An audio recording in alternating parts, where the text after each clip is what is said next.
On the night Olivia Hart thought she had finally chosen between the two millionaire twins, she had no idea they had already chosen something far more dangerous, the truth. Before we continue, tell me where you're watching from, and make sure to subscribe to the channel. Ethan and Daniel Cross had built an empire that glittered over Manhattan like a crown of glass and steel. At 37, the Caucasian twin brothers were the kind of men people whispered about in boardrooms and gossip columns alike. Sharp suits, light beards always perfectly trimmed, brown hair swept back with effortless elegance. From a distance, they looked identical. Up close, the differences were subtle. Ethan's eyes carried a quiet melancholy, Daniel's a playful, calculating spark. Olivia hadn't noticed those differences at first. She'd met Ethan at a charity gala in a hotel ballroom overlooking Central Park. At least, that's what she'd thought. He'd stood near the floor-to-ceiling windows, tie loosened, drink untouched, watching the city lights with a sadness that didn't fit his perfectly curated life. "You look like you're somewhere else," she had said, stepping up beside him. He'd glanced at her, that faint half-smile breaking through. "Everywhere else," he'd answered, "but nowhere that matters." That line had hooked her, long before she realized that the man she fell for that night might not have been Ethan at all. Weeks later, she'd be seated in the back of a black town car, cutting through the streets of New York, replaying every moment in her mind. The Cross brothers had money, power, mansions in the Hamptons, and a penthouse with glass walls that made the skyline feel like wallpaper. But underneath all that, there was something else, something she couldn't name, something that made her feel like she was always 2 steps behind, always walking into a conversation that had started before she arrived. Because Olivia wasn't dating just one Cross twin, she was dating both. To the outside world, Olivia Hart was exactly the kind of woman who belonged with a man like Ethan or Daniel. Early 30s, poised, ambitious, a strategic consultant who knew how to read people and make them believe they were steering their own decisions. She'd grown up far from this world, in a cramped apartment in Ohio, with overdue bills stacked like unwanted decor on the kitchen counter. She had clawed her way into high-rise offices and first-class cabins. She could smell opportunity like perfume, and with the Cross twins, she smelled it twice. Ethan, the thoughtful one. At least, that's how she labeled him. Dinners with him were quiet, candlelit, filled with questions about her childhood, her parents, what she regretted and what she still dreamed of. He listened like no one ever had. When he looked at her, it felt as if he was seeing right past the dress, the lipstick, the carefully rehearsed smile, and into something raw. Daniel, on the other hand, was electricity.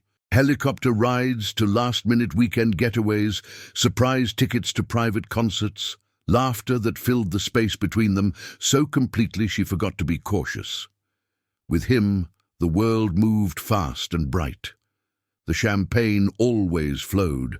The stakes always felt higher. They were opposites, she told herself, but they had the same eyes. When she first realized she might be caught between them, she convinced herself it wasn't her fault. Ethan had never mentioned a twin. Daniel hadn't either. The first time she saw a photo of the two of them together was on a business magazine cover in a midtown newsstand. 2 matching faces, standing side by side in a tailored navy and charcoal suit, headlines splashed above them. The Cross brothers, 2 minds, 1 empire. Her heart had skipped a beat. On the street, horns blared, pedestrians jostled past her. Olivia had stood frozen, staring at the magazine, trying to breathe. Which one had kissed her in the back of the limo last Thursday? Which one had held her hand at the gala, tracing circles on her palm like it meant something? She'd bought the magazine with trembling fingers and scanned every line. The profile described Ethan as the cautious, strategic older twin by 7 minutes. Daniel, the risk-taker, the deal-maker, the one who charmed investors and destroyed competitors with the same easy smile. It painted them as inseparable, 2 halves of a single ruthless vision. Olivia closed the magazine and saw, for the first time, the shape of the game. She should have walked away then. She could have. She'd imagined it more than once, returning Daniel's calls with a cool, professional tone, telling Ethan she wasn't ready for anything serious, stepping back into her carefully controlled life. But the Cross brothers were not just men. They were a door. And behind that door waited everything she'd promised the terrified little girl in Ohio who'd once cried over a final eviction notice. So she didn't walk away. Instead, she stepped closer. The first real crack appeared on a rainy Thursday evening. Olivia arrived at the Cross Tower lobby, marble floors gleaming, the massive Cross logo in brushed steel hanging like a verdict above the reception desk. She had a dinner reservation with Ethan. He'd texted her that he wanted to talk about something real. Her chest had tightened at those words. Real. Was he about to define whatever this was between them? Was he about to confess something? Or worse, was he about to say goodbye? The private elevator doors opened with a soft chime. A man in a dark suit stepped out, light beard, brown hair neatly styled. For a moment, she relaxed. Ethan. But when he saw her, his smile was a different shape, sharper, brighter.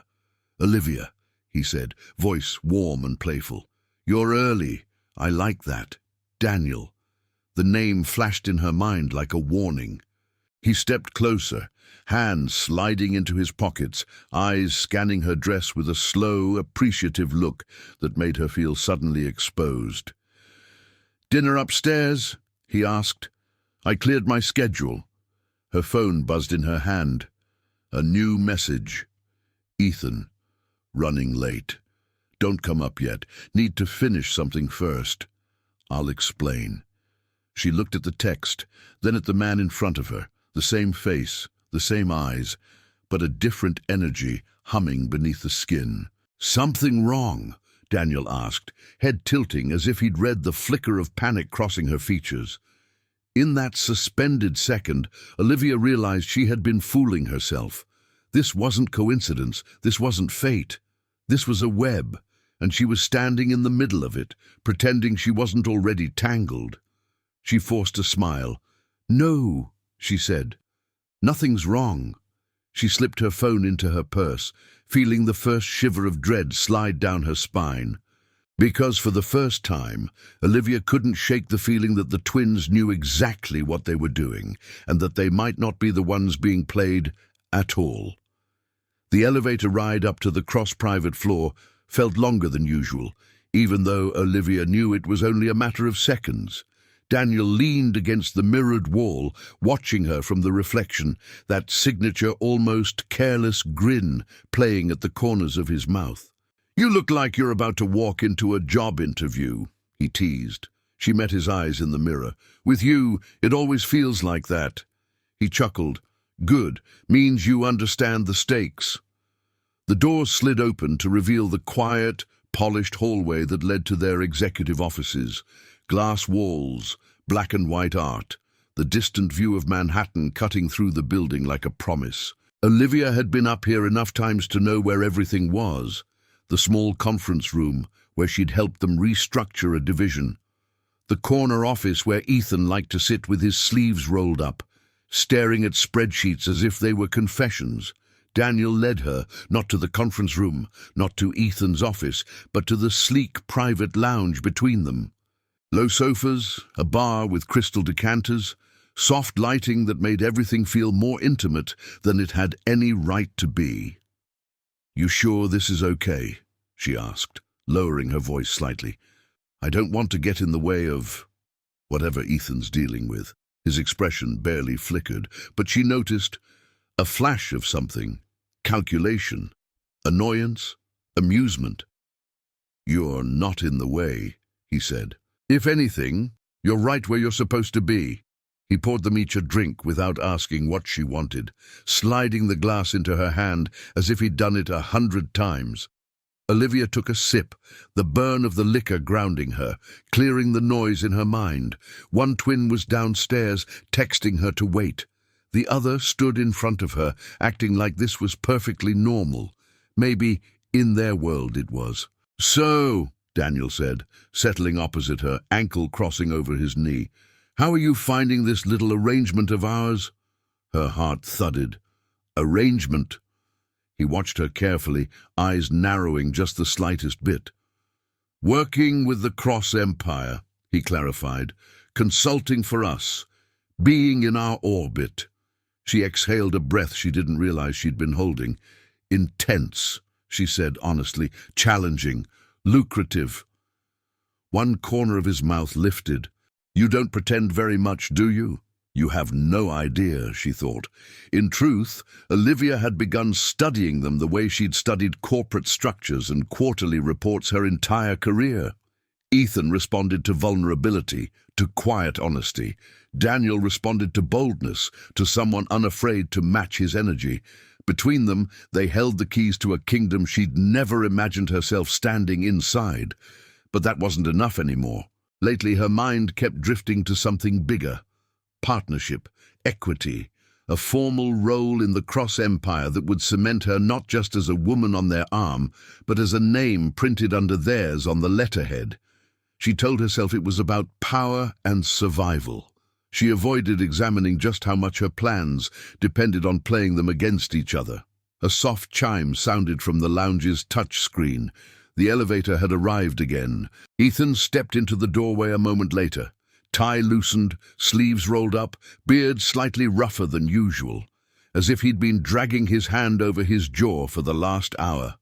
His eyes landed on Olivia first, then on Daniel, then on the two glasses between them.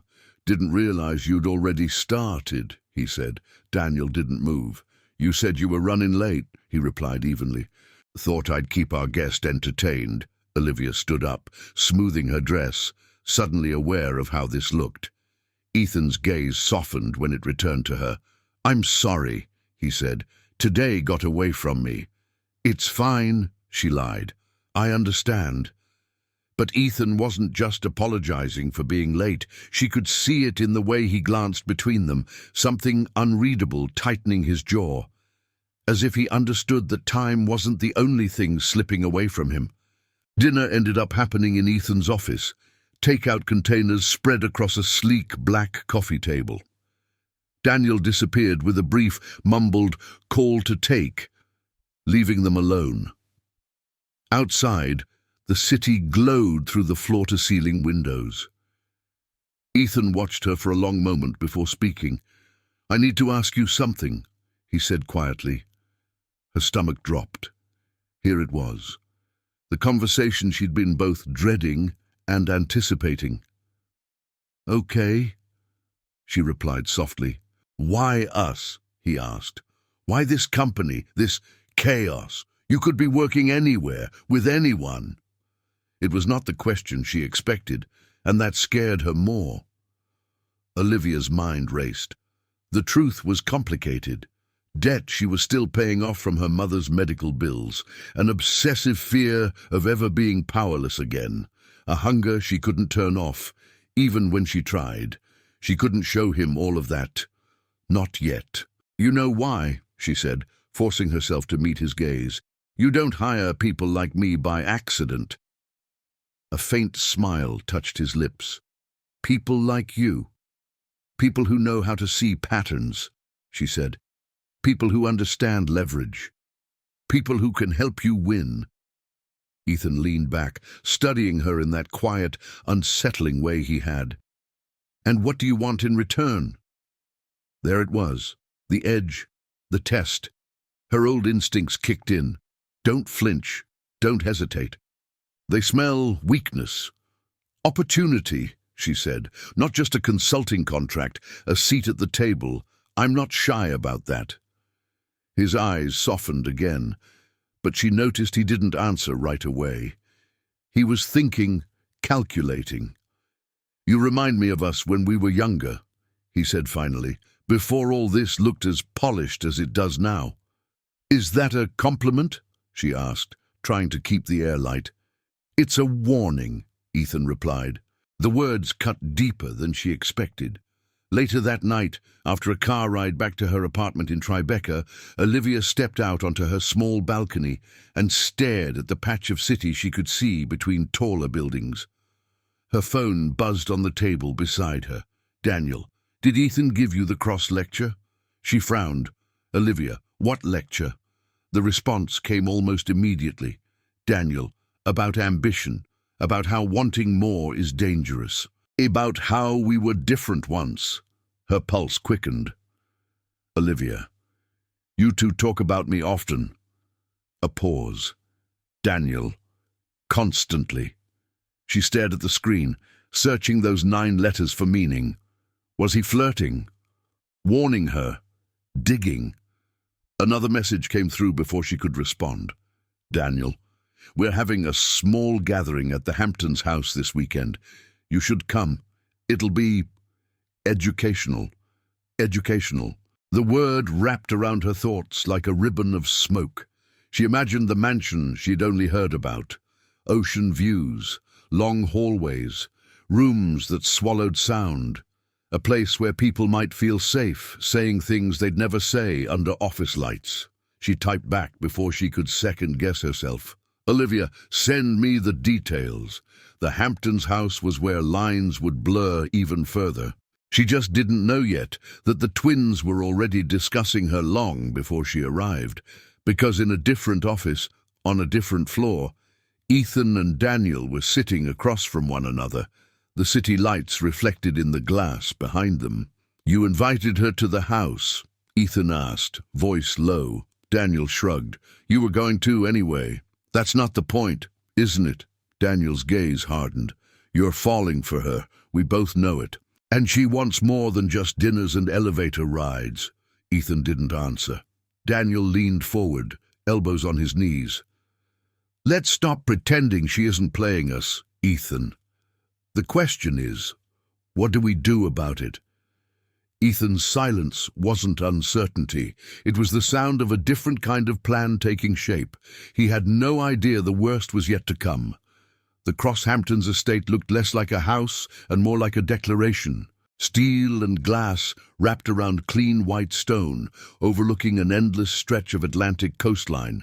When Olivia stepped out of the car, the salt wind hit her first, then the silence. Thick, expensive, the kind of silence only the very rich can buy.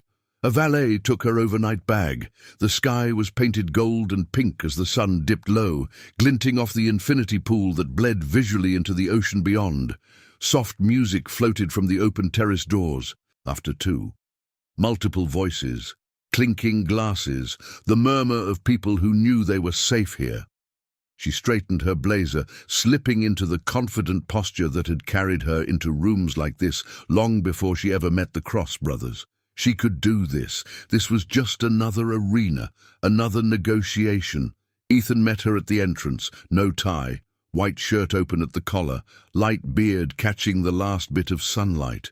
For a moment, he looked less like a billionaire and more like a man who'd forgotten how to rest. "You made it," he said, relief flickering in his eyes. "Wouldn't miss an educational opportunity." She replied lightly. The corner of his mouth ticked up. "Careful. Around here, we take that word seriously." He placed a hand gently on the small of her back as he guided her inside. The contact sent an unexpected shiver through her. The main living area opened up like a magazine spread. High ceilings, modern furniture in neutral tones, glass walls framing the ocean like a moving painting. Small clusters of guests chatted with ease. A venture capitalist she recognized from the news. A tech founder whose company had just gone public. A woman in a silk dress whose laugh was a little too loud and a little too practiced. These weren't just friends. They were allies, investments, leverage. "Olivia," a familiar voice called. She turned to see Daniel descending the stairs, sleeves rolled up, hair slightly tousled, as if he'd already been outside in the wind. He looked at her like she was a pleasant surprise he'd fully expected. "Glad you made it," he said, leaning in to kiss her cheek. His lips lingered half a second longer than necessary. "This weekend just became less boring." Ethan's jaw tightened barely enough for her to notice. For a moment, Olivia felt the invisible current between them, a charge in the air, a wordless exchange. She was used to walking into rooms and being the one who shifted the balance. Tonight, she couldn't shake the feeling that she was shifting something she didn't understand. "Come on," Daniel said brightly, clapping his brother on the shoulder. "Let's get you a drink. Orientation starts now."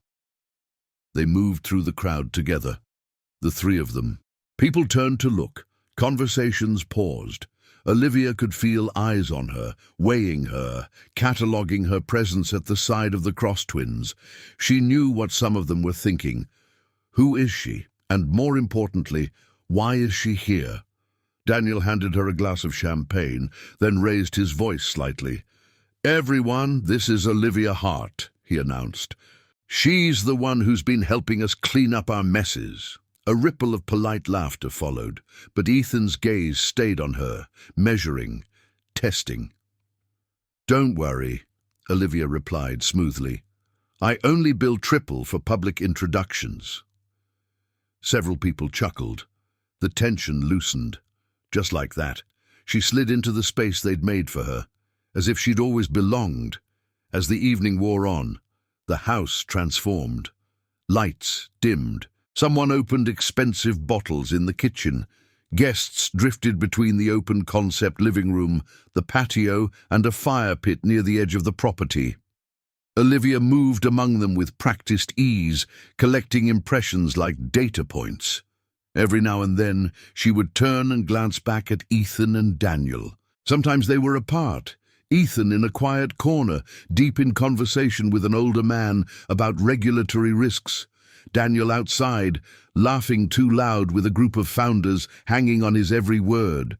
Sometimes they were together, heads bent close, talking in low tones. Each time, she caught the sharp flick of their eyes toward her. Once, as she stepped into the hallway outside the guest bathroom, she heard their voices behind the slightly ajar door of a small study. "She's good," Daniel was saying. "I told you." "She's dangerous," Ethan answered. "There's a difference." Olivia's hand froze on the doorknob. "She's ambitious," Daniel countered, "and smart enough not to pretend otherwise. That's exactly who we need."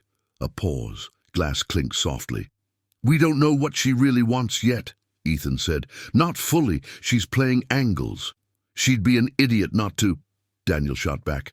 "You remember what it was like before we had this?" His voice dropped. "Not everyone was born with safety nets, Ethan." Olivia's throat tightened. They knew. They saw more than she'd thought. "And what if she's not playing just us?" Ethan asked. "What if someone sent her?" Daniel scoffed. "Then we'll find out. That's the point of this weekend, isn't it?" Silence. Then Ethan again, quieter. "I'm not interested in being someone's mark." "Good," Daniel replied. "Because I'm not interested in being her prize." Something in his tone made Olivia step back before she could hear more. She slipped down another hallway, heart pounding. The words tangled in her mind. That's the point of this weekend. The realization chilled her more than the ocean breeze ever could. She hadn't just been invited to a party. She'd been invited to an evaluation. Later, when the moon was high and most of the guests had drifted back to their rooms or their cars, Olivia found herself on the patio, alone. The ocean roared softly in the dark. She wrapped her arms around herself, trying to quiet the anxious energy thrumming beneath her skin. "You look like you're somewhere else," a voice said behind her. She turned. Ethan stood there, hands in his pockets, expression unreadable. The line echoed their first meeting at the gala, and for a second the memory softened her. "Everywhere else," she answered lightly, "but nowhere that matters." His eyes flickered with recognition. "Careful," he murmured. "Recycle too many lines and people start realizing they're part of a pattern." She stiffened. "Is that what I am to you? A pattern?" "Everyone is," he said. "Including us." He stepped closer, the glow from the patio light catching the planes of his face. "I know what you're doing, Olivia," he said quietly. "I know you're weighing us, studying us. deciding which door leads to the life you think you deserve. Anger prickled under her skin. "Is that a crime now?" she asked. "Wanting a life I didn't grow up with?" "No," he said. "It's familiar." Something in his voice made her pause. "You think we don't see it because we have a nicer view," Ethan went on. "You think we haven't met people who wanted to climb us like a ladder. You're not the first." The words cut because they weren't entirely unfair. "But you are," he added, softer, "the first one who makes my brother this reckless." Her breath caught. "Daniel." Ethan nodded once. "He likes you. Too much. That's a problem." "For who?" she asked, her own voice lower now. "For all of us." They stood there for a beat, the ocean crashing in the distance, the breeze tugging at her hair. Olivia could admit, if only to herself, that she liked Ethan's honesty. It felt like solid ground in a house built on glass. "Then maybe," she said slowly, "you should decide what you want me to be, an asset, a threat, or something else." He studied her, searching her face. Then, without warning, he stepped closer still, close enough that she could smell his cologne, feel his breath. "Maybe," he murmured, "we already have." Before she could respond, footsteps sounded on the tiles. "Well," Daniel drawled, stepping onto the patio, hands spread in mock offense, "did I interrupt a performance review or something more interesting?"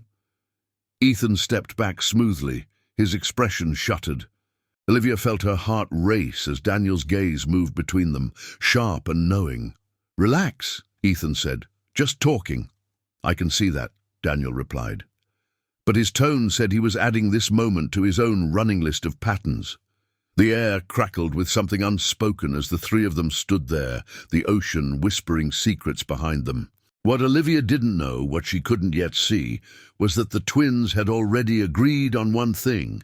If she wanted to play both of them, they would stop pretending to be two separate games. From this point forward, she wouldn't just be dealing with Ethan. She wouldn't just be dealing with Daniel. She would be dealing with both of them, together, and that was a level of risk she'd never calculated for.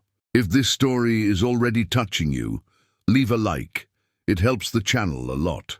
The morning in the Hamptons was almost offensively beautiful. Sunlight spilled across the water, the glass walls glittered, and the house smelled faintly of coffee and salt air.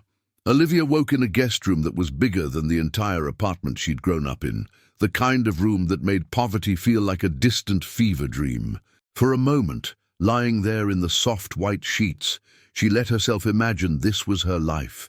Then she remembered the voices behind the study door, Ethan's warning on the patio, Daniel's watchful eyes. This wasn't a vacation. It was a test. She dressed carefully in tailored slacks and a silk blouse, tying her hair back in a simple knot. Not the party version of herself from last night, the professional, controlled, calculating Olivia Hart. The woman who had walked into boardrooms full of men who underestimated her and left with signed contracts. Downstairs, she found Ethan and Daniel already at the long kitchen island. Ethan wore a navy polo and dark jeans, his beard just as neatly trimmed as always. Daniel had thrown on a white t-shirt and chinos, barefoot, leaning against the counter with a mug in his hand, as if this was any other weekend. They looked almost identical in the morning light, same bone structure, same brown hair, same light beards, but their energy was still day and night. "Morning," Daniel said, lifting his mug. "Survived the sharks." She poured herself coffee. "You mean your friends? Charming people. I only counted 3 who subtly asked if I was after your money." Daniel laughed. Ethan didn't.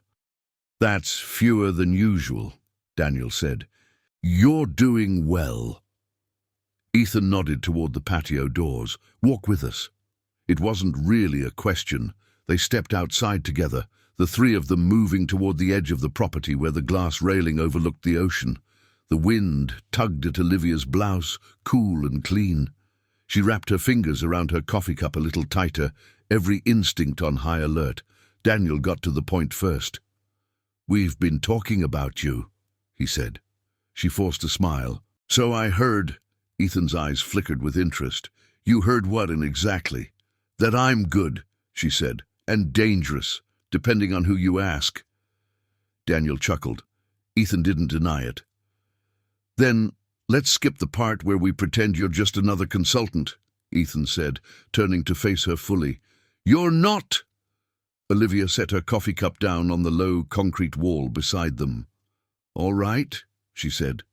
"So what am I?" "An opportunity," Daniel answered. "Or a problem. We haven't decided yet." There it was. No more soft edges, no more careful ambiguity. She met their eyes in turn. "You invited me out here to vote on that."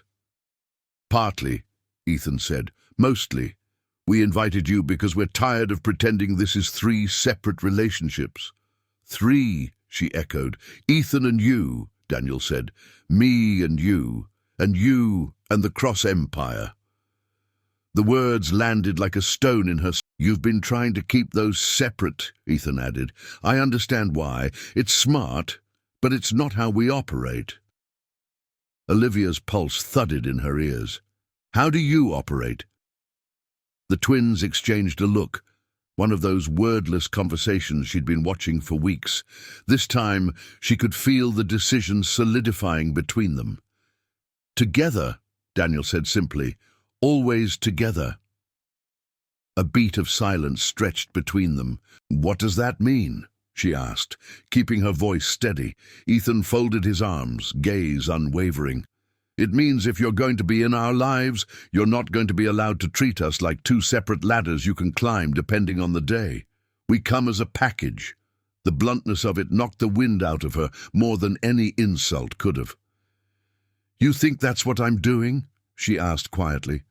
"Climbing?" Daniel smirked. "You're not here for the ocean view." "Maybe," she shot back, "I'm here because I'm good at what I do, because your company is a machine I know how to make more efficient, because you don't ever want to go back to where you started," Ethan interrupted softly. "We know." The certainty in his tone made her feel suddenly naked. "How?" she demanded before she could stop herself. Daniel shrugged. "We did what we always do, Olivia. We ran due diligence." Her blood went cold. "We know about the eviction notices," Ethan continued, voice gentle but merciless. "About your mother's surgery, the credit card debt you paid off 5 years ago, the roommate you covered rent for during the pandemic, the job offers you turned down because they didn't have enough upside. None of that disqualifies you." "It doesn't?" she asked, throat dry. "If anything," Daniel said, "it makes you more interesting." Anger and embarrassment flared in her chest. "You dug through my life without my consent." Ethan's gaze didn't waver. "You're asking for a stake in our empire. You want a seat at our table. That table was built on knowing who we're really dealing with. You do the same thing," Daniel added. "You just call it reading people." He wasn't wrong. That was what infuriated her most. "So what is this?" she said slowly. "An interrogation, a warning." "A proposal," Ethan replied. The word hung in the air between them, heavier than the wind, heavier than the ocean. Olivia felt her heartbeat in her fingertips. "What kind of proposal?" Daniel stepped closer, his easy charm sharpening into something more deliberate. "You want in," he said, "not just as a consultant, as something more permanent. You've been angling for equity, for a role that can't just be cut at the end of a contract." She didn't bother denying it. "We have a problem," Ethan said. "There are people on our board who want to replace us, quietly, give us golden handcuffs, push us into soft chair positions while they carve up what we've built. And they're using people like you," Daniel added, "to do it. Smart, hungry, external eyes. Advisors who come in under the banner of efficiency." Realization hit her like a wave. "You think I'm working with them?" "We think you could be," Ethan said, "if someone dangled the right number in front of you, if you thought we were just 2 spoiled rich kids who got lucky and didn't deserve what we have." "That's not what I think," she said sharply. "Then this is your chance to prove it," he replied. She swallowed. "How?" Daniel's smile returned, but it didn't reach his eyes. "We bring you in, officially, full-time, with equity, with access. You help us identify who's moving against us from the inside." "And in return?" she asked. "In return," Ethan said, "you stop pretending you can play us off each other." The words hit harder than she expected. "We're not asking you to choose one of us," Daniel added. "We're telling you that if you want to stand next to either of us in public, professionally or personally, you accept that we make big decisions as one." Olivia stared at them, the ocean roaring somewhere below, her entire plan tilting beneath her feet. She had come into their lives believing she could manage the variables, weigh the risks, keep one twin slightly closer than the other while she maneuvered. Now they were taking away the illusion of separate paths. "And if I say no," she asked quietly, "then we terminate the consulting arrangement," Ethan said without cruelty. "Politely, generously, you walk away with what you've already earned. No blacklist, no smear campaign, just distance." Daniel's eyes locked on hers.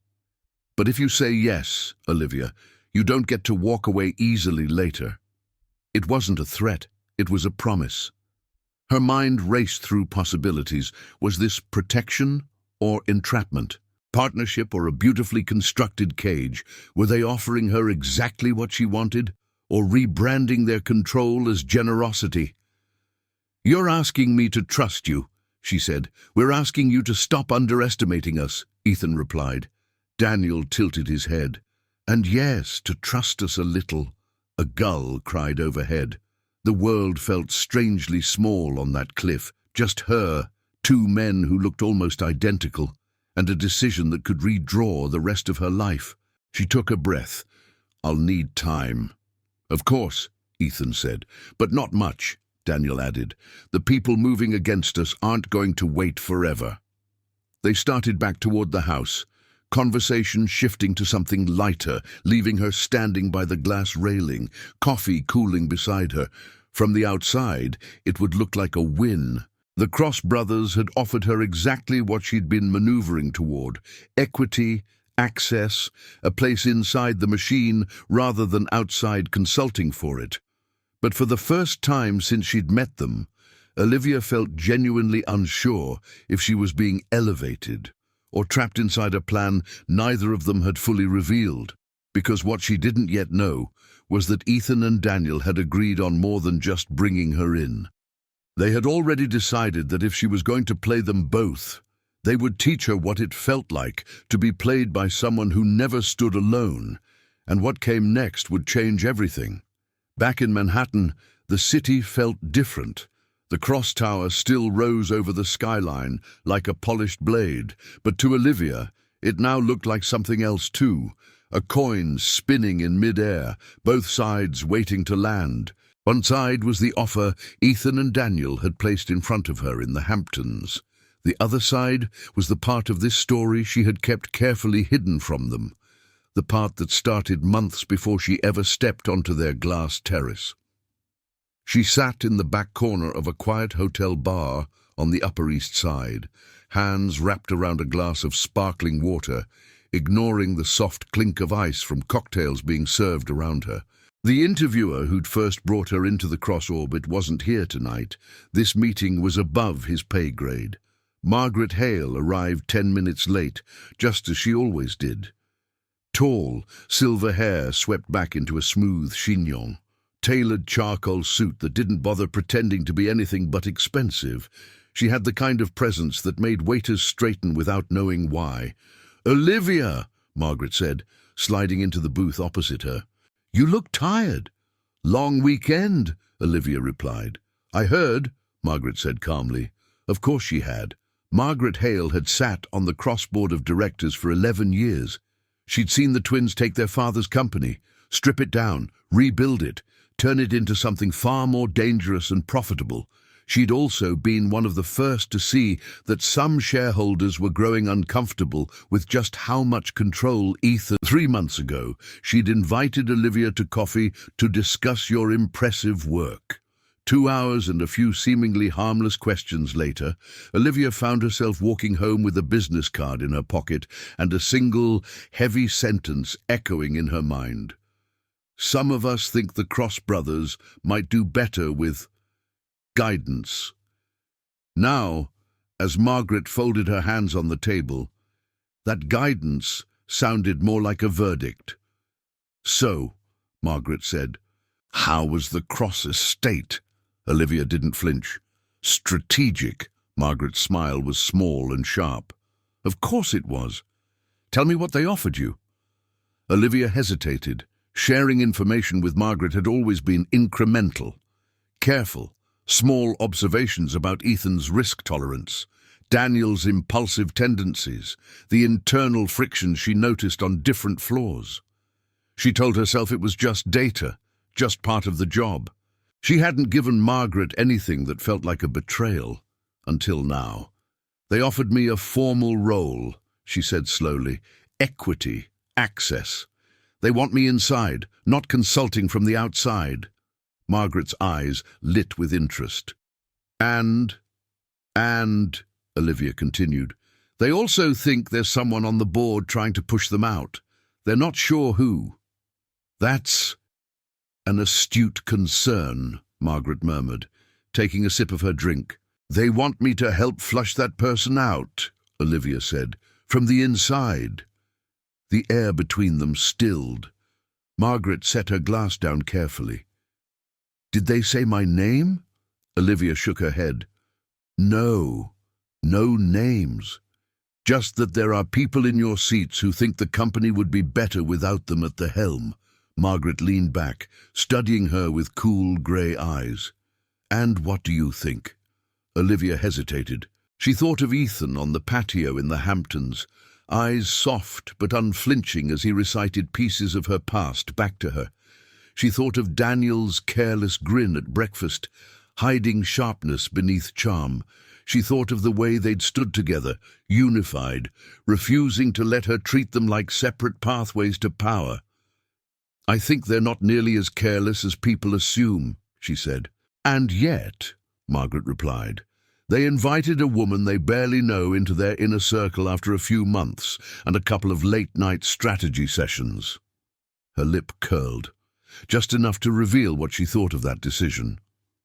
"You're at a crossroads, Olivia," she went on. "You can take their offer, become their creature, and hope they reward your loyalty when it suits them. Or—" She paused, letting the word hang between them like bait. "You can help us transition them into roles more appropriate for men their age and temperament, mentors, advisors, well compensated, but no longer unchecked." Olivia's fingers tightened around her glass. "A coup," she said flatly. "A correction," Margaret countered. "No one is talking about handcuffs or headlines, quiet restructuring. They keep their money, the company gets stability. And you—" She tilted her head. "You could be part of the new leadership generation. Not a guest at their table, a host at ours." The phrase sank into Olivia's chest like a hook. Host, not guest. "I didn't start this to take anyone down," Olivia said quietly. "I just wanted a better seat." "Wanting a seat," Margaret replied, voice soft but firm. "In a room built on arrogance means accepting that someone will eventually have to change the seating chart. The twins will be fine, people like you. This is your shot." Olivia knew, in that moment, that Margaret believed every word she was saying. That made her more dangerous than any cartoon villain could ever be. "What exactly would you want me to do?" Olivia asked. Margaret didn't blink. "Accept their offer. Get inside. Bring me documentation, emails, strategy memos, anything that shows they're making unilateral decisions that expose shareholders to outsized risk. When the time is right, we present those patterns to the full board and propose a different structure. And if they're not doing anything reckless enough," Olivia asked. Margaret's smile didn't reach her eyes. They are, she said. Men like that always are. But if somehow they haven't been, it can be contextual. A narrative, the right details, framed the right way, are often enough. The implications slid over Olivia's skin like oil. Contextual, narrative. She was no stranger to those words. She'd built a career on knowing how to frame information so that nervous executives felt brave instead of terrified. But hearing them used like this, as gentle code for we can make them look guilty if we need to, sent a quiet chill through her. You look unsettled, Margaret observed. I'm considering the ethics, Olivia said. Margaret smiled faintly. Ethics are a luxury of people who already have safety. You told me yourself you never want to be at the mercy of someone else's decisions again. She had, months ago, in a moment of unguarded honesty over coffee. The memory burned now. Margaret leaned forward. You're not betraying them, Olivia. You're protecting the company from their worst impulses. And in return, you step into a role that cannot be taken away with a single irritated phone call from a twin who woke up in a mood. It was exactly the kind of argument that would have convinced the version of Olivia who'd stared at past due notices and promised herself she'd never be cornered like that again. But now, Margaret's certainty felt off, narrow, like she'd already written the ending and was just casting actors to play their parts. I need time, Olivia said.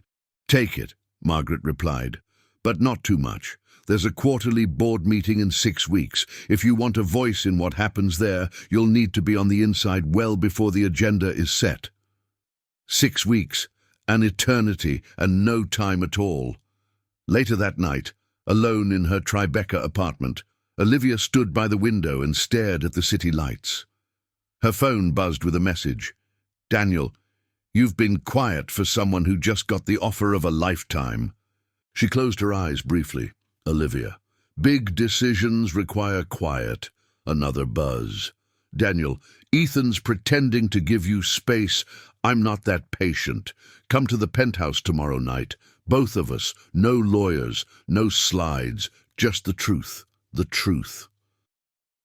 She wasn't sure she remembered what that even looked like. What Olivia didn't know was that, on the other side of the city, in the cross penthouse, Ethan and Daniel were looking at a series of photographs spread across a glass coffee table, grainy shots of a hotel bar. Olivia seated in a corner booth, Margaret Hale sliding into the seat opposite her, the two women talking, postures relaxed, faces serious. You were right, Daniel said quietly. Hale's been courting her. Ethan didn't answer immediately. He picked up one of the photos, studying the angle of Olivia's shoulders, the tension in her jaw. She hasn't signed on to anything yet, he said. You don't know that, Daniel replied. I know that if she had, Hale would be pushing harder already, Ethan said. And our friend in security would have flagged different account activity by now. Daniel exhaled, running a hand through his hair. You still think we can flip her? I think, Ethan said slowly, that she's standing exactly where we once stood, between the people who have power and the people who want to control it. She's deciding which side is less likely to eat her alive. And you want to make sure she chooses us, Daniel said. Ethan set the photo down carefully. I want to make sure that if she chooses us, she understands what she's actually choosing. Daniel's gaze hardened. And if she doesn't? Then, Ethan replied, we let her walk straight into Hale's arms and take the evidence with her. Daniel stared at him. You'd use her as bait. Ethan's jaw tightened. We already are. For a long moment, neither of them spoke. Then Daniel let out a low, humorless laugh. Then I guess tomorrow night, he said, isn't just about giving her the truth. It's about seeing what she does with it, Ethan finished. Everyone thought Olivia was the one running the play. She still believed she could pivot, choose, frame the story to her advantage. But the twins had already built a board around her, layers of surveillance, calculated offers, and carefully timed meetings. And the next move she made, at that penthouse, wouldn't just determine her future. It would decide which side of the table she'd be sitting on when the Cross brothers finally stopped pretending there wasn't a war coming. The Cross penthouse sat above Manhattan like a glass observatory, high enough that the city noise faded into a distant hum. As Olivia stepped out of the private elevator, she felt the familiar rush of height, of power, of stepping into a life that had never been meant for her. Tonight, though, the view didn't feel like a promise. It felt like a verdict waiting to be handed down. The doors opened onto an open-plan living room, slate-grey sofas, a long, low table, dimmed lights, and a wall of glass looking out over a glittering Manhattan night. Ethan stood by the window, sleeves rolled, light beard catching the glow from the city. Daniel leaned against the back of the sofa, hands in his pockets, looking like someone trying hard to appear relaxed.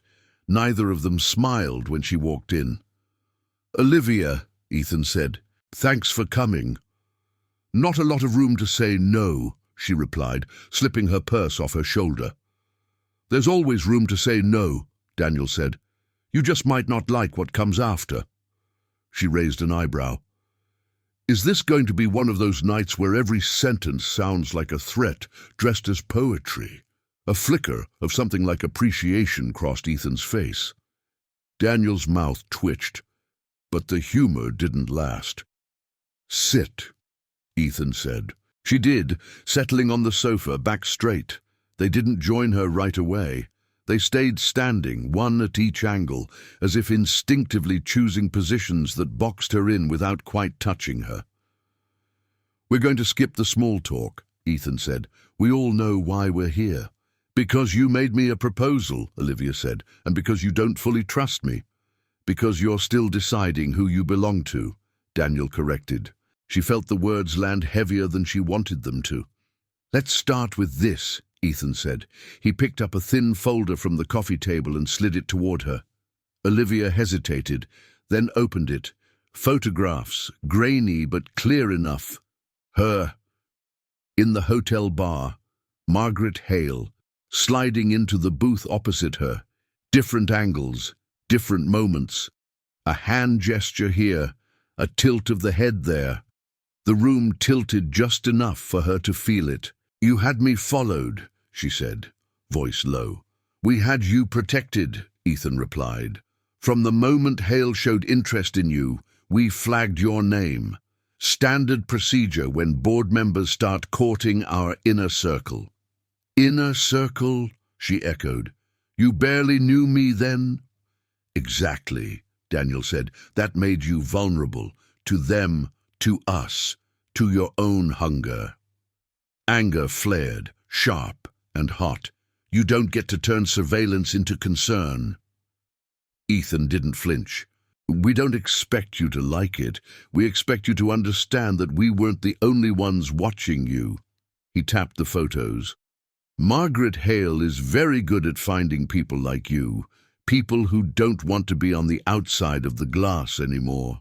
Olivia shut the folder, pulse hammering. "So this was all a test?" "Several tests," Daniel said. "The gala, the meetings, the Hamptons. We wanted to see what you would do when given a choice." She laughed once, humorless.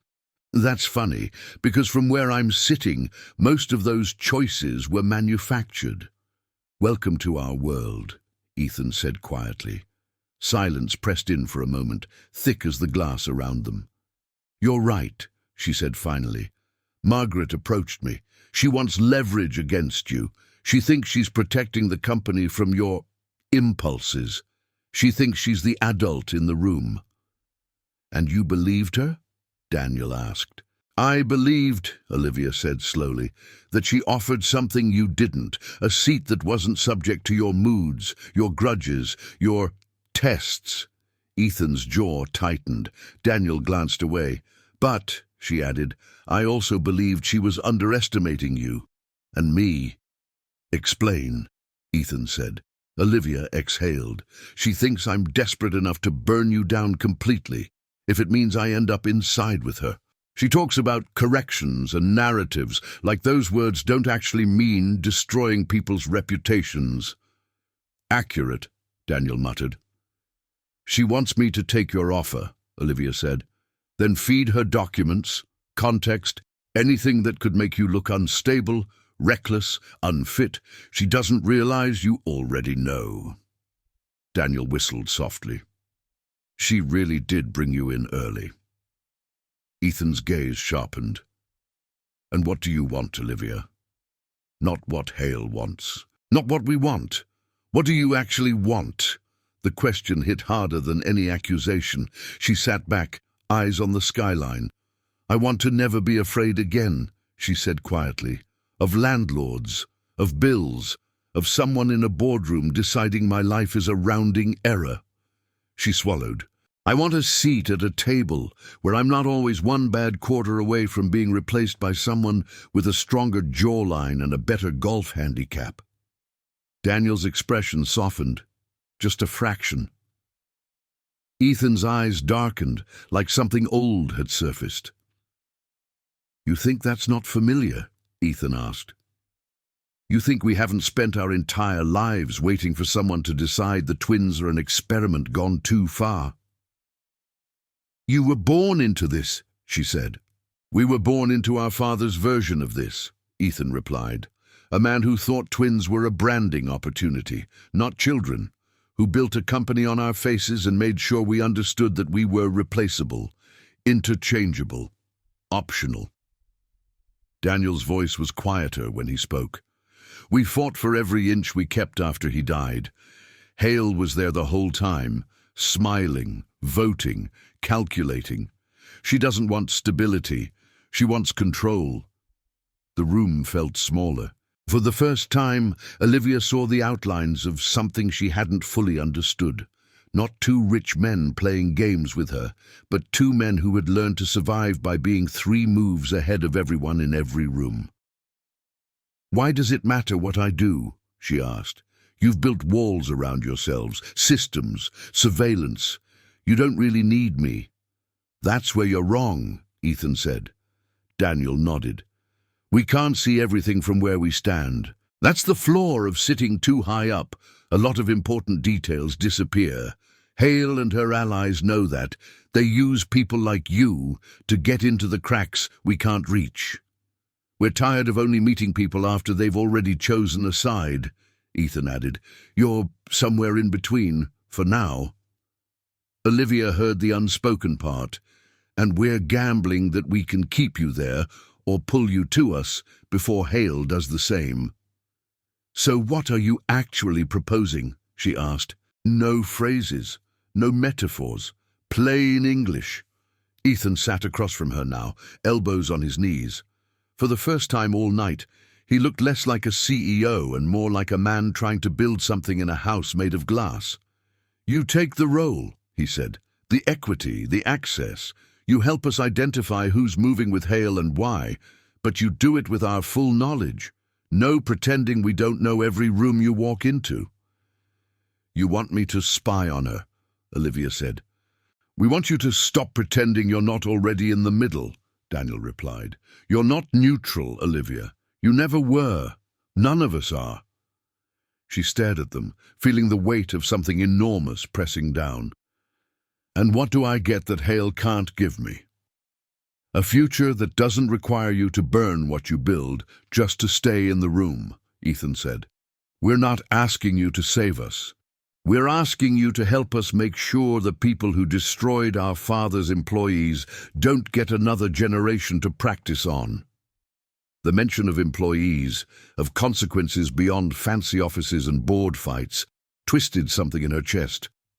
You're asking me to trust that you won't discard me when this is over, she said. No, Ethan replied. We're asking you to trust that we need you too much to do that easily, and that we're not stupid enough, Daniel added, to teach someone like you all our internal wiring just to toss you out and watch you plug it into someone else's system. It was in its own warped way, the most honest argument she'd heard. "You want the truth," Ethan said. "Here's the truth. We tested you. We watched you. We let you think you were playing us because we needed to see what you'd do when given space to move. Some of that was ruthless. Some of it was unfair. But none of it was careless." Daniel's voice dropped.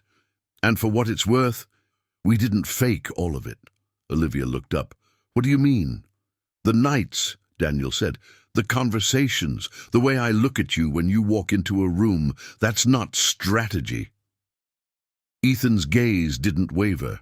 "The questions I ask you about your past, the way I remember the exact words you use when you talk about fear, that's not strategy either." Her throat tightened. "You're telling me this now because whatever you choose to do next," Ethan said. "We don't want you telling yourself this was just a con on all sides. That's how people like Hale sleep at night. We'd like to do better than that." The city lights blurred slightly as Olivia blinked, dry eyes stinging. She hadn't realized how much she'd needed someone to confirm that something in this mess had been real. She stood slowly. "So here it is," she said. "Plain English." They watched her. Identical faces, different currents beneath the surface. "I'll take the role," she said. "On one condition." Daniel's eyebrows rose. "Only one. We're getting a bargain." "You don't use me as bait without telling me again," she said. "If you're going to put me in a room to draw fire, I want it to be because I agreed to stand there, not because I happened to be useful that day." Ethan nodded once. "Done. And," she added, "if this goes sideways, if Hale moves first, if the board fractures, if any of this turns dangerous for more than just your stock price, you don't get to decide on your own how my name is used in the fallout. You want veto power over your part of the narrative," Ethan said. "Yes," Daniel glanced at his brother. "She really does understand us." Ethan held out his hand. "For as long as this works," he said, "we move together." She looked at his hand, then at Daniel, then at the city beyond them. Somewhere, in a different part of the story, the version of Olivia Hart who'd thought she could keep everything separate was making different choices. This version stepped forward and took Ethan's hand. Daniel's hand closed over both of theirs, completing the circuit. For a moment, standing in that penthouse with the city blazing beneath them, it felt less like a deal and more like a dangerous kind of oath. What none of them admitted, not out loud, was that oaths like this had a way of pulling the truth to the surface whether anyone was ready or not. And when the next board meeting came, it wouldn't just expose Hale's intentions. It would expose exactly how far each of them was willing to go to win. 6 weeks later, the Cross-Tower boardroom felt like a theater. Floor-to-ceiling windows framed a cold, bright Manhattan morning.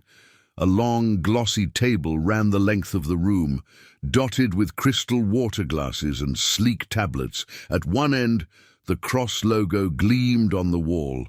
At the other, the city watched in silence. Olivia sat midway down the table, not at the far guest side where consultants usually perched, but close enough to Ethan and Daniel that the distinction was impossible to ignore. Her new title, Chief Strategic Integration Officer, glowed on the digital agenda in front of everyone. Margaret Hale sat opposite the twins, spine straight, expression calm, hands folded. To anyone else, she looked like the guardian of order. To Olivia, she now looked like the other edge of a blade.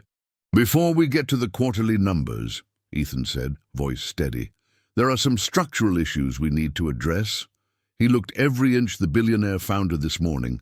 Dark suit, open collar, light beard precise, eyes clear. Daniel, beside him in a charcoal jacket and no tie, leaned back in his chair with practiced ease, but his fingers tapped once against the table. A tiny tell, Olivia, he was coiled, not relaxed. "We've circulated the deck," Margaret said smoothly. "I assume you've all had time to review our proposal for a governance transition." "We'll get there," Ethan cut in, polite but firm. "First, we need to talk about risk. Specifically, risk introduced not by market forces, but by divided leadership." The words were deliberately pointed. Around the table, other directors shifted, men and women with decades of corporate war on their faces. They'd all heard whispers. They'd all been called separately by someone from Hale's camp or the Cross Twins orbit, if not both. Olivia felt her heartbeat in her throat. The last 6 weeks had been a blur of midnight strategy sessions, whispered phone calls, and one-on-one conversations in anonymous coffee shops. She'd met twice more with Margaret. Each time, the older woman had pushed harder, pressing for detail. "Send me something concrete," Margaret had said. "We can't protect you or the company on your word alone." Olivia had sent documents, carefully chosen ones. She'd given Hale just enough true information about the twins' aggressive acquisition plans to keep her invested, but wrapped it in context that made the brothers look slightly more reckless than they were. At the same time, everything she shared was something Ethan and Daniel had already approved. "Controlled leakage," Daniel had called it, eyes glinting over the laptop screen. "Let her think she's steering the car." What Margaret didn't know was that, in parallel, Olivia had been quietly collecting a different set of records, emails, call logs, and meeting notes showing Hale's behind-the-scenes efforts to line up votes against the twins before any formal governance proposal ever appeared on the agenda. Now those records sat encrypted on a tablet in front of Ethan, and on a separate drive in a safe deposit box only Olivia could access. Mutually assured destruction, she'd thought the night she locked the box. Nobody walks away without consequences. "Ms. Hart," Ethan said now, pulling her back to the present, "would you walk the board through your findings?" Olivia's throat tightened briefly. This was it. The hinge. "Of course," she said, standing. A graph appeared on the massive screen at the end of the room. Not a financial chart, but a timeline. "Over the last 9 months, Olivia began, the company has faced increasing external pressure, regulatory scrutiny, activist investors, shifting market trends. None of that is unusual for an organization of our scale." She tapped the tablet. New data appeared. Lines, dots, dates. "But what is unusual," she continued, "is the level of internal signaling that began shortly after those pressures emerged. Private meetings, calls, informal strategy sessions involving select board members, all prior to any official agenda items being raised." Several directors shifted again. Margaret's gaze sharpened. "And you're suggesting," she asked coolly. "I'm suggesting," Olivia said, keeping her voice calm, "that we've had not one, but 2 strategies running in parallel, one presented in this room, another fostered in hallways, hotel bars, and off-record conversations." A murmur ran around the table. "Ms. Hart," another director, a man with a clipped New England accent, said, "That's a serious allegation. Do you have something more than innuendo?" "I do," Olivia said. She tapped again. The screen changed. A series of anonymized email chains appeared, names redacted, but dates and subject lines clear enough.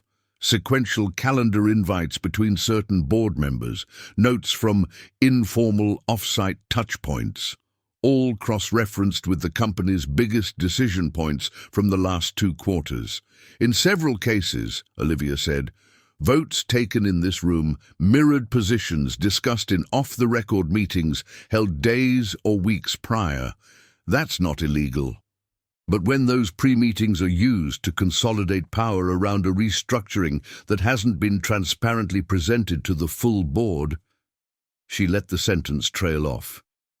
That's when you stop having governance and start having consolidation.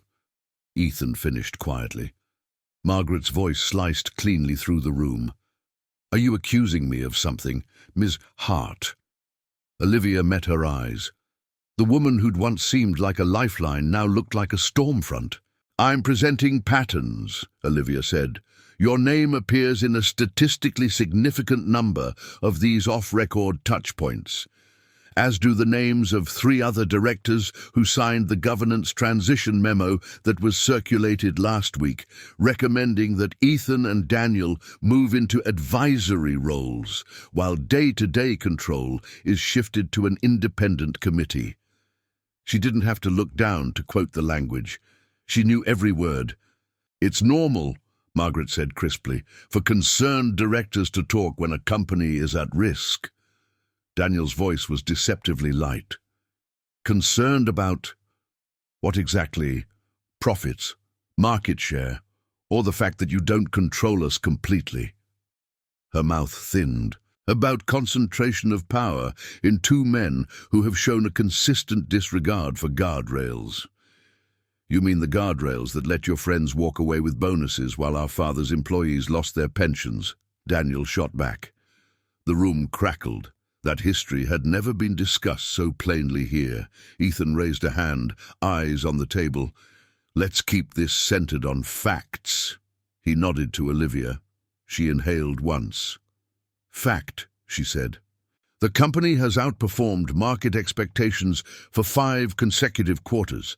Fact, major regulatory bodies have cited our updated compliance frameworks as model standards in our sector." A few directors glanced toward Ethan and Daniel with reluctant respect. "Fact," Olivia went on, "there is currently no behavioral or financial evidence suggesting the co-CEOs have exposed shareholders to unmitigated risk." She let that sit for a beat. "And the other facts?" Margaret asked sharply. Olivia nodded, tapping the tablet again. "Fact, there is evidence of a coordinated effort to undermine the authority of those co-CEOs via non-transparent lobbying, selective information sharing, and deliberate framing of strategy discussions outside this room." The screen shifted to one last slide, a simple table of dates and phrases. Margaret's own words, pulled from emails Olivia had been CC'd on by accident. Phrases like "nudge the narrative," "position them as volatile," and "she'll be useful when they overplay their hand." "She?" another director asked, eyes moving from the screen to Olivia. "That's you?" "Yes," Olivia said. Her voice didn't shake. "I was approached months ago to provide context on Ethan and Daniel's decisions. I agreed to meet, initially believing it was part of a standard governance review." Margaret stared at her, incredulous rage flickering beneath the surface. "You came to me. You called me," Olivia corrected gently. "You framed it as an opportunity to be a host, not a guest. You weren't wrong about what I wanted, but you were wrong if you thought I'd help you rip out the foundation under the pretense of protecting the house." Silence thickened. Outside, a plane crawled across the morning sky. "What exactly are you proposing, Mrs. Hart?" asked the New England director. Olivia glanced at Ethan, then Daniel. Their faces were calm, but she could feel the tension coiled in them like wire.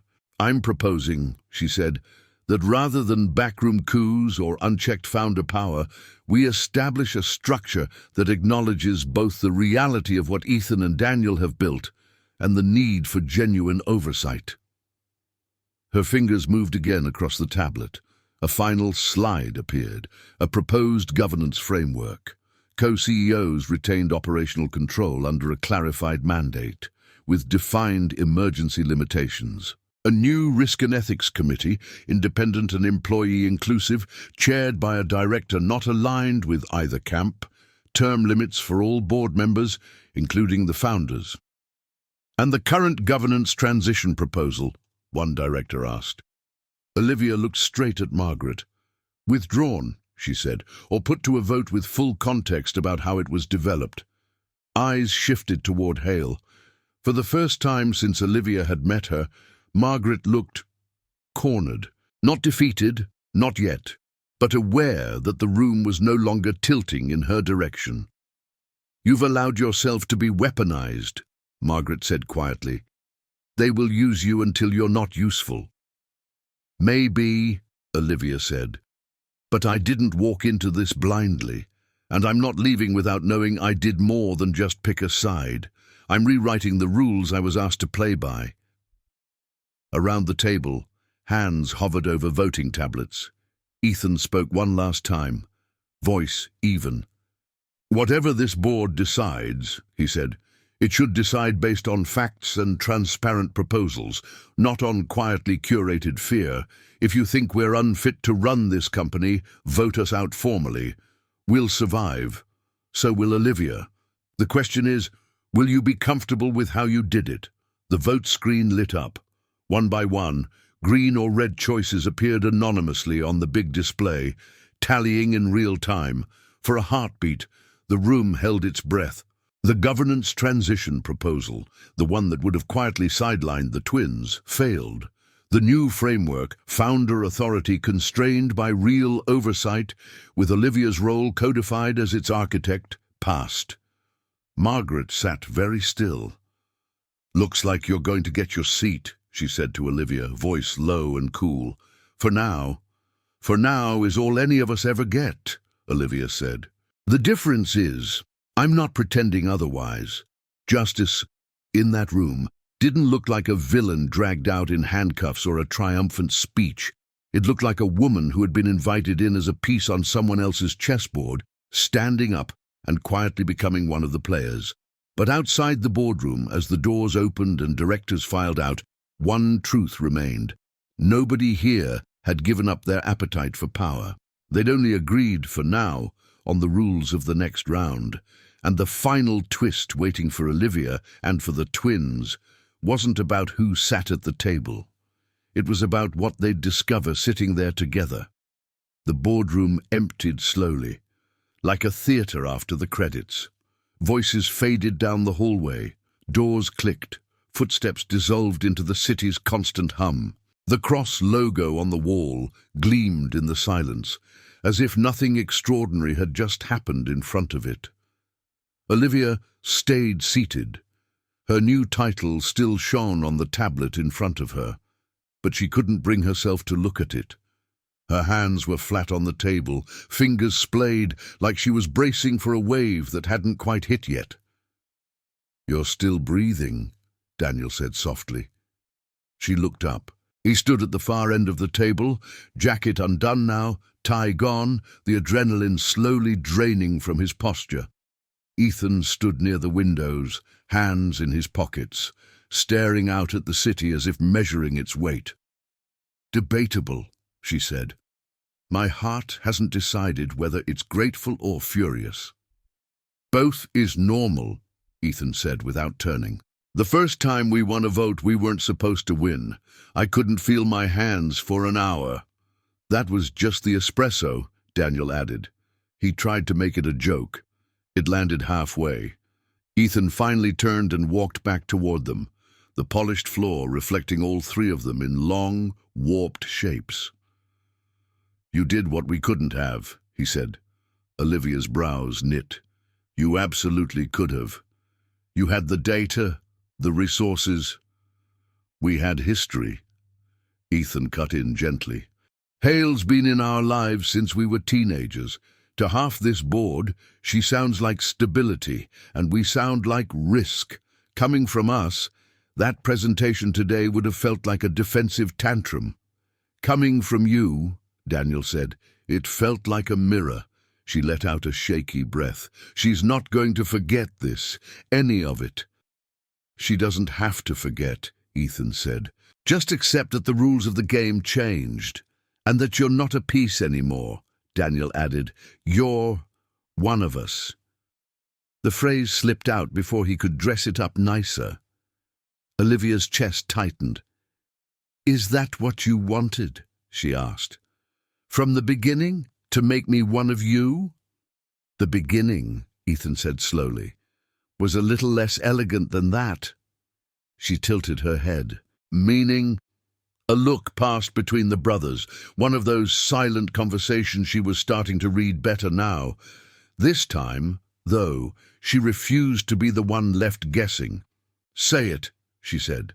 "No more layers." Daniel slid into a chair across from her. leaning forward, forearms on his knees. "Do you remember the gala?" he asked. "The first night." The memory still came in pieces. Glass chandeliers, the hum of strings, the floor-to-ceiling windows, and a man who'd stood apart from it all, staring out at the city. "You looked like you were somewhere else," she said quietly.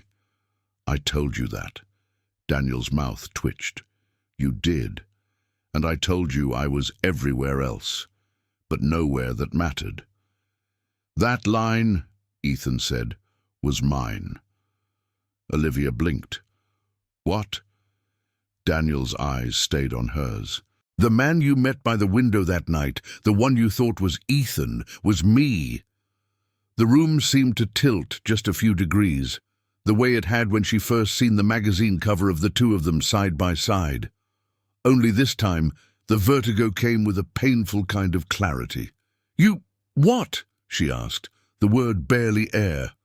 "We were late," Ethan said, voice calm but tight. "There was a last-minute call about a deal. By the time we got to the gala, we'd already argued 3 times about whether we should even be there. And then I saw you," Daniel said simply, "standing under that ugly chandelier, holding a glass you weren't drinking, looking at the room like you were calculating its ROI.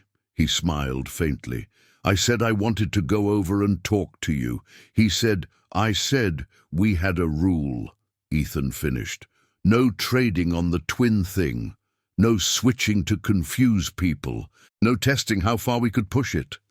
Olivia stared at them. She could almost see it now. 2 identical men near the bar, one with a playful gleam in his eye, the other already years ahead in worry.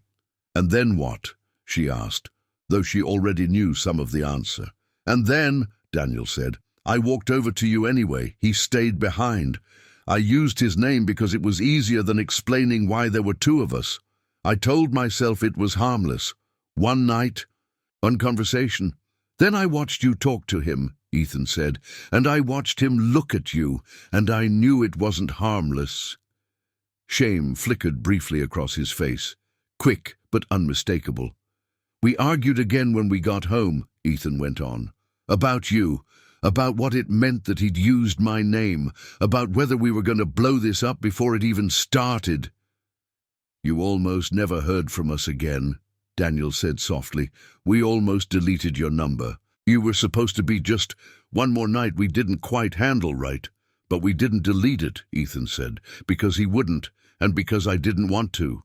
Silence settled over the table, thicker than any boardroom tension had been. "So from the beginning," Olivia said, voice low, "you were lying." "Yes," Ethan said, "no excuses, no spin.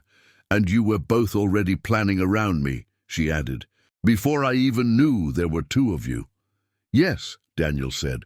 Anger rose, then crashed into something else. Relief, almost. Because finally, the question that had haunted her from that newsstand moment had an answer. "Do you have any idea," she said slowly, "how insane that made me feel?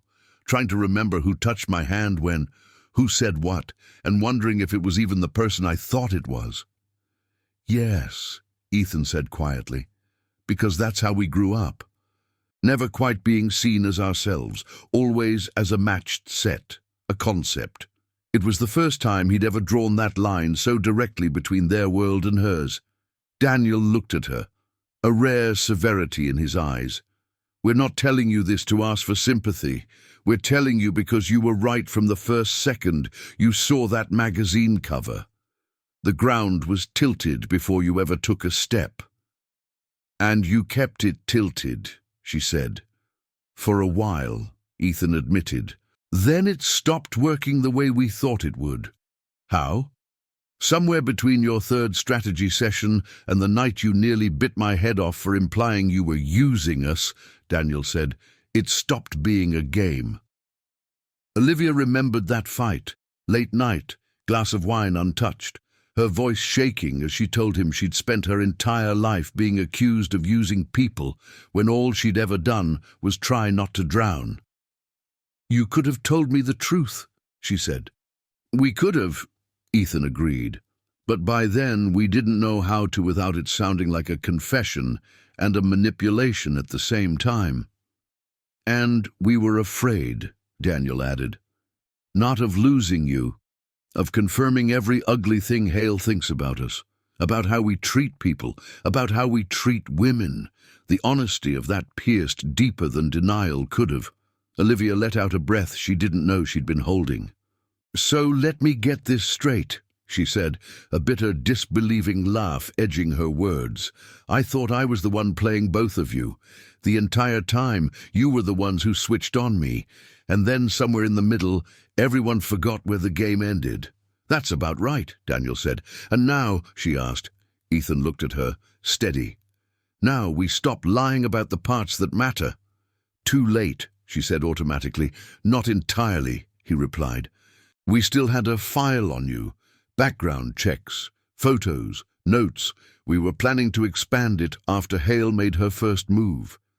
He reached into his briefcase and pulled out a slim, overstuffed folder, the twin of the one he'd slid toward her in the penthouse weeks ago. He set it on the table, then, without ceremony, he tore it cleanly in half. Paper ripped through the quiet room, an ugly, satisfying sound. He kept going, page after page, shredding neatly printed reports into useless fragments until the folder was nothing but a small pile of confetti. Daniel watched him, jaw tight. Then he pulled his phone from his pocket, tapped a few times, and set it face up on the table.